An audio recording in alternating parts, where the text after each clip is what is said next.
वजह ये हमारी जो घटना कल हुई है, जो घटना होने जा रही थी करवा चौथ के एक दिन पहले ही, वो कुछ 8-10 साल से घरेलू कुछ उलझन दिमाग में चल रही थी, उस चक्कर हम सहन नहीं कर पा रहे थे। उसके बाद अभी 2 साल से दिल्ली से और टेंशन हमारे ऊपर ज़्यादा लग गई, वो झेलना मुश्किल था। तो मैडम बोली क्या टेंशन हो, हमें ऐसा मन हो रहा हम ख़त्म हो जाए। तो बोले अगर तुम खत्म हो तो संगे हमें लेकर चलिए, नहीं तो तुम्हारे पीछे कोई देखने वालों नहीं है, ना हमारे मायके की सक्षम वालों, एक तो ना बच्चा ऐसे जो नौकरी करके घर चलाए लें, कहीं खर्चे सबके है भी है, जहाँ जाना साथ में लेके जाना। तो अभी करवा चौथ की पहले ऐसी बन के हमने आज हम खत्म होने जा रहे थे, बोले ऐसा काम ना करियो संग ही करियो। फिर बाद में बोली करवा चौथ हो जाने, बाकी बात देखिए, अब दिमाग ना लगाओ। ठीक, फिर हम चले गए कानपुर, जहाँ बाहर कहीं गए थे, कानपुर ही गए थे शायद। उसके बाद लौट के आए, कल जो पूरा व्यवस्था बनाई गई तो उन्होंने ऐसा कुछ ऐसा दे दो जो मैं तड़पन ना लगे ज़्यादा, तो इसलिए नींद की गोली दी गई। वो इसलिए हमारी पहले पत्नी जो ख़त्म हुई थी ना 2003 में, तो ख़त्म होने से पहले उन्होंने नींद की गोली हमसे मांगी थी सबके सामने ही, केवल जहाँ सब आदमी ख़त्म हुआ तो तड़पे ना, कष्ट ना हुआ। तो सबसे पहले मैडम ख़त्म हुई, बाकी बाद अच्छा, फिर हम तो बच गए, 7 डिब्बा चले, अब जो याद नहीं कितने चले। नहीं रस्सी से हुई ना, पहले वो लटकी मैडम, फंदा हम भी नहीं लगा पा रहे थे, तो वो बेर नीचे गिर रही थी और वो व्यवस्था नहीं बन रही। बोले ऐसा मैं दवाई दे दो घबराहट वाली, और बाकी बाद जो तुम्हें करना करिए, मैं लेटा दी पहले। फिर जब सब लोग रस्सी से ख़त्म भाई, बाकी बाद हमने सोची हम तो फंदा इनको नहीं लगा पा रहे, अपने को कहाँ से लगा लेंगे, तो हमने सोची हम झटके कट जाएगा। नहीं, कैसी बात कर रही हो, तो आपको गले से रस्सी से हमने लगाई थी, और कौन लगाएगा?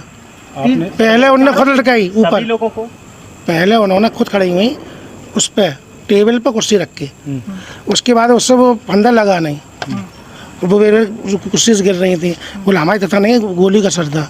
बोले ऐसा हम लेट जा रहे, चाहे कशू करियो। हाँ जी। तो कैसे क्या पत्नी, फिर बच्चों को भी बता रखा था आपने पहले? नहीं, बच्चों को पहले नहीं बताया था, उन्होंने मना कर रखा था, लेकिन बच्चों के जिस समय गला दबा रहे थे उस समय वो बोले पापा क्या कर रहे, अन्य बेटा हम अकेले छोड़ के जाए नहीं पे, हाथ फेरो और जहाँ से हम संगे लेके जा रहे। तो अब आपको पछतावा है? नहीं, हमें ख़त्म होना है, हम तो पछतावा, हम तो बच गए।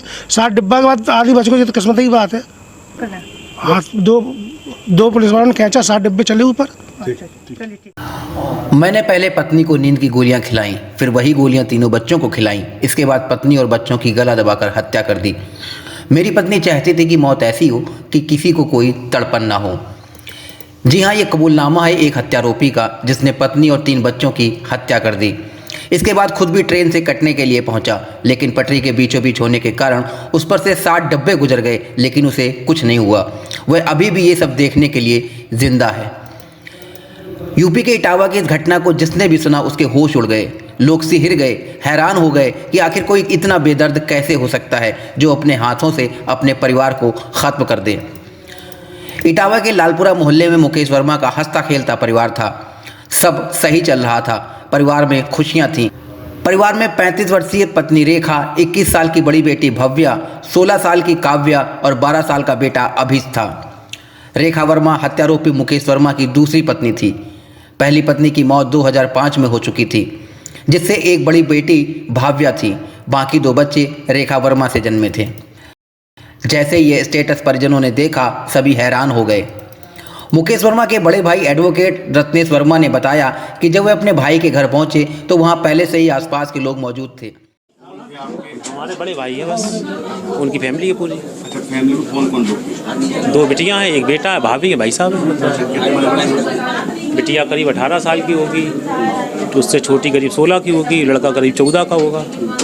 बस वो भाई साहब है, भाभी। तो आप कुछ नहीं, हम लोग तो दुकान सब लोग अपने काम में व्यस्त थे। बच्चों ने स्टेटस देखा, उसमें लिखा था ये सब खत्म, तो उन्हें खत्म, तो फोन आया हम लोगों के पास, तो हम घर पे आ रहे, हम घर पे आए तो यहाँ पे भीड़ लग चुकी थी। तो मोहल्ले वालों ने सबने जो भी सब लोग आ गए, उन्हें जहाँ जो देखा हो पता नहीं, खैर अभी हमें उनकी बिटिया के नंबर से पड़ा था। अच्छा, बिटिया। अच्छा, क्या कोई घर में कोई विवाद चल? कभी कुछ नहीं, नॉर्मल एकदम। आज तो सुबह दिखे भी थे हमें, सुबह नॉर्मल, ना कोई आवाज़, क्योंकि बाहर रहते ज़्यादातर वो। अच्छा, आप लोगों को सूचना कैसे मिली? आप घर में बता तो रहे अभी, बिल्कुल स्टेटस देखा था सब लोग बाजार से। मृतकों की उम्र कितनी रही होगी? कौन थे, कितनी उम्र? भाभी की उम्र 42, 45 मान लीजिए। बिटिया की 18, उससे छोटी 16, उससे छोटी लड़का है 13, 14। तो क्या वजह लग रही है आपको, क्यों इस घटना कुछ नहीं पता, अभी तो समझ में नहीं आ रहा कुछ। वो खुद पकड़े गए अभी कोतवाल वहाँ पे रेलवे स्टेशन पे। जिस समय घटना हुई उस समय कौन कौन था घर पे? जो लेडी रहती घर पे, जो घर में, और भाभी हमारी ना मिसेस, छोटी बहू और भाभी, तो 2 लोग रहती हैं सब लोग। उन्होंने स्टेटस डाला है अपने मोबाइल पे, क्या अभी तक उनको कैसे पता चला? बिटिया को मृत पाई गई, उसी की पहुँच डाला गया। जो बिटिया मृत पाई गई है उसी की पहुँच डाला गया। घटना हुई है, किसी को घर में कोई संदेश नहीं, कोई आवाज, कोई सुबह ताले पड़े हुए थे, हम लोग समझे उन्हें बाहर जाना था शायद, तो हम लोग समझे बाहर चले गए, शताब्दी चले गए होंगे आज सुबह। अच्छा, अभी जैसे आप आए तो आपको क्या जानकारी मिली, कैसे हत्या कर दी गई है? जैसे आप लोग सब आए वैसे हमारी भीड़ में अभी सब चहल पहल चल रहा अच्छा, कुछ। जो पकड़े गए हैं कोतवाली, वो कौन थे, उनका क्या रिश्ता? उन्हीं की फैमिली है, अपनी फैमिली में कौन थे वो? पति।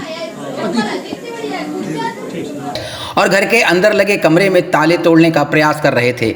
उनके सामने जब ताला तोड़ा गया तो नीचे वाले कमरे के बेड पर मुकेश की पत्नी रेखा, बड़ी बेटी भव्या, छोटा बेटा अभिष्ट मृत अवस्था में लेटे थे।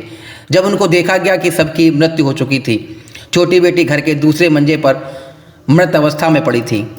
इटावा एसएसपी समेत कोतवाली पुलिस ने हिरासत में लिए गए हत्यारोपी मुकेश वर्मा से देर रात तक गहन पूछताछ। हालांकि मुकेश वर्मा अपनी एक ही थ्योरी पर अड़ा रहा कि वह घरेलू कलेश से तंग हो चुका था, जिसके कारण परिवार के सभी लोगों ने आपसी सहमति से आत्महत्या कर ली। जानकारी आपको मिली है? देखिए, मुकेश वर्मा नाम के व्यक्ति हैं जो सर्राफा का काम करते हैं और उनके परिवार में उनकी दूसरी शादी थी। ये पहली पत्नी की मृत्यु 2005 में जैसा कि पता चला है उनकी हो चुकी है, दूसरी पत्नी है और इनके जो है 4 लोगों की मृत्यु हुई है, उसमें पत्नी समेत 3 बच्चे हैं, जिसमें 2 लड़कियां हैं और 1 लड़का है छोटा।